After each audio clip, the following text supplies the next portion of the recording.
coletiva após Fluminense 1, Botafogo 0. O primeiro a fazer a pergunta é o Sérgio Guimarães, da Rádio Tupi. Boa noite, Sérgio.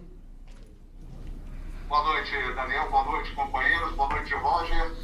A partir de agora, né, já classificado o Campeonato Carioca, o pensamento é só Libertadores, um sonho que a torcida esperava durante muito tempo. A gente pode projetar que o time que você colocou hoje em campo, com um novo esquema, com 3 jogadores ali no setor de meio campo, esse é o time que você já projeta também para a partida contra o River? Boa noite, Serginho. Boa noite a todos. Primeiro, a motivação de entrar com um sistema diferente do que a gente havia entrado, né, ela passa pela estratégia do jogo, né, da forma como a gente acreditava que poderia levar vantagem dentro do campo de jogo e se defender do estilo de jogo do nosso adversário. Mas, sem dúvida nenhuma, também foi uma proposição importante, né, que ela pode sim ser uma alternativa, né, para o jogo da estreia da Libertadores. Foi um jogo que a gente teve uma consistência importante, né, coletivamente atuamos muito bem, pecamos em alguns aspectos muito semelhantes ao jogo anterior, né, no refinamento da jogada no terço final, uma tentativa de por vezes escolher uma jogada, uma última jogada diferente ao invés de terminar a jogada, né, mas vencemos uma partida que tivemos um equilíbrio grande e que nos deu a tranquilidade de, a partir desse momento, poder focar somente na Libertadores já classificado, né, tendo o último jogo para definir a colocação, né, entre aqueles que estarão na próxima fase do estadual. Agora é a vez do Guido Nunes, da TV Globo. Boa noite, Guido. Boa noite, Roger. Boa noite a todos. Até em cima disso que o Serginho falou, Roger, essa questão você já conseguiu uma tranquilidade com a classificação antecipada. A gente viu hoje o Casares entrando, o Samuel Xavier. Como é que você pretende utilizar o próximo jogo, já conseguindo dar mais minutagem também, eventualmente, para esses reforços que chegaram, pensando num time já para a Libertadores? Tu fala do próximo jogo do estadual? Isso, estadual. Ah, sim. Então, a partir de agora a gente volta nas atenções todas, né, para Libertadores, né, e em função da classificação antecipada, né, nos dá a capacidade e a possibilidade de também projetar esse último jogo com um pouco mais de tranquilidade, né, podendo usar jogadores diferentes, se for o caso. Então, por isso era muito importante o jogo de hoje. Nós não gostaríamos de deixar para depois da estreia na Libertadores, né, o jogo decisivo que nos daria a possibilidade de classificar. E a importância, então, ela se deu muito em função disso, né, e é claro que seria muito importante, assim como até agora nós somos o time que mais usou jogadores no estadual, né, e o nível não caiu, pelo contrário, o nível subiu ou se manteve. Então é importante a gente também olhar para esse aspecto na hora de colocar jogadores em campo. Agora é a vez de Thiago Lima, do GE. Boa noite, Thiago. Antes do Campeonato Brasileiro, boa noite, Daniel. Boa noite, Roger. Todos aqui na FUTV.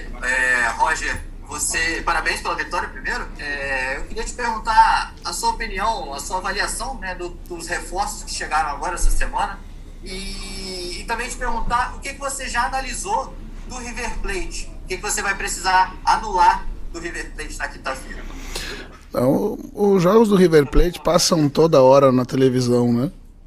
A gente que trabalha com futebol tem todos os canais de futebol abertos, da maioria das ligas do mundo, né? E é claro, da Sul-Americana.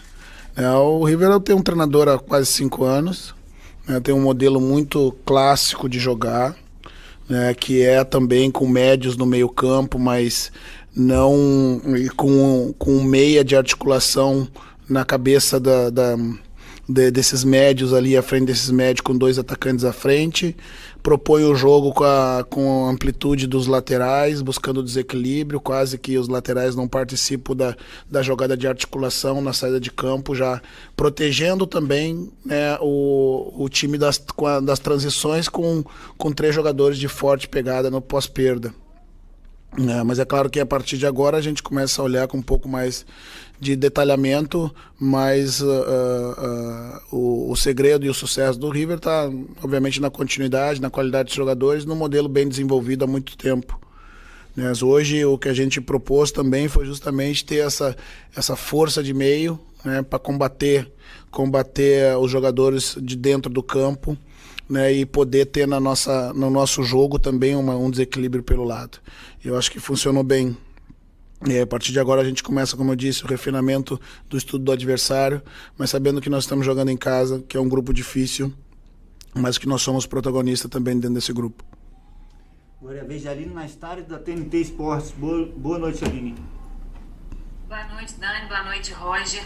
Bom, Roger, hoje você teve 2 jogadores estreando, né? Um que veio agora desses últimos reforços, que são reforços muito comentados, porque eram reforços esperados pela Libertadores. Mas talvez eles tenham chegado perto demais da sua estreia. E aí, essa sua ideia de colocar hoje eles em campo, você falou do estilo de jogo, mas tem alguma coisa a ver com a Libertadores? Ou a sua ideia, você já vinha falando que tinha um time, que pensava em fazer alguns ajustes? Como você pensa nesses reforços, em como utilizá-los, como ganhar tempo para colocá-los em campo nessa competição? Então, obrigado pela pergunta. Pergunta bem importante.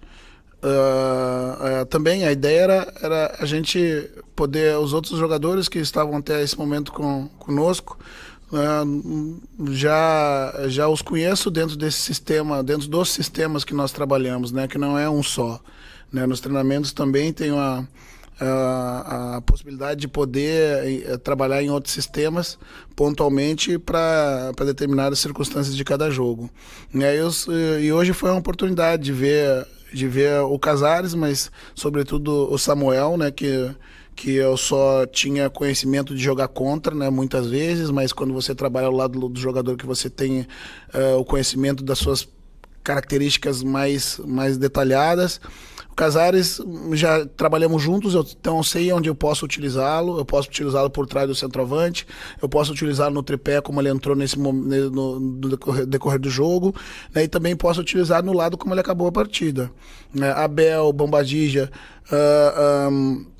que são 2 jogadores de ataque, né? O Abel, um jogador mais centralizado, mas também fez lado, né?